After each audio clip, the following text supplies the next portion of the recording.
The United States, they had a very big problem, and they wanted to take care of it once and for all. You see, they were very unhappy with Iran having any kind of nuclear missiles. And honestly, nobody else really wanted them to have them either. And so they cooked up a big plan, and they created one of the first ever destructive viruses. This was a virus called Stuxnet. And what its purpose was to try to disable all of Iran's nuclear capabilities. This destructive malware was targeting the SCADA system in Iran's ICS environment. A lot of researchers say that Israel was also a part of this development as well. This was essentially a weapon, basically like a bomb for a computer. Stuxnet is what we call a worm, which means it can go from one computer to another by itself and propagate itself throughout the network. This worm physically destroyed 1,000 centrifuges at Natanz.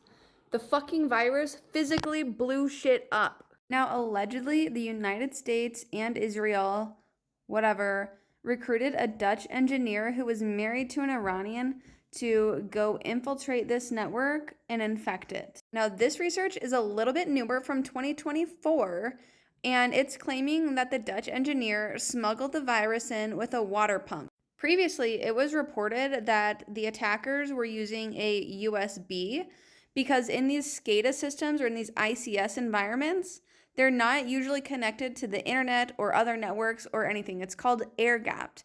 And so somebody needs to go implant the virus in the air-gapped network in order for it to get there in the first place. And apparently, the only reason it was ever discovered by the public is because some kind of issue in the programming, which allowed it to propagate past Natanz into the actual internet, into the real world. Both Symantec and Kaspersky Labs have really good write-ups about the actual technical details of the malware. Kim Zetter, a really fucking good journalist and author, has written a book about this with a whole bunch more details if you want to know more. Go read it. And in that book, she says, unfortunately, despite the entire, destruction of the centrifuges and all that, it didn't even make that much of a difference on Iran's nuclear program.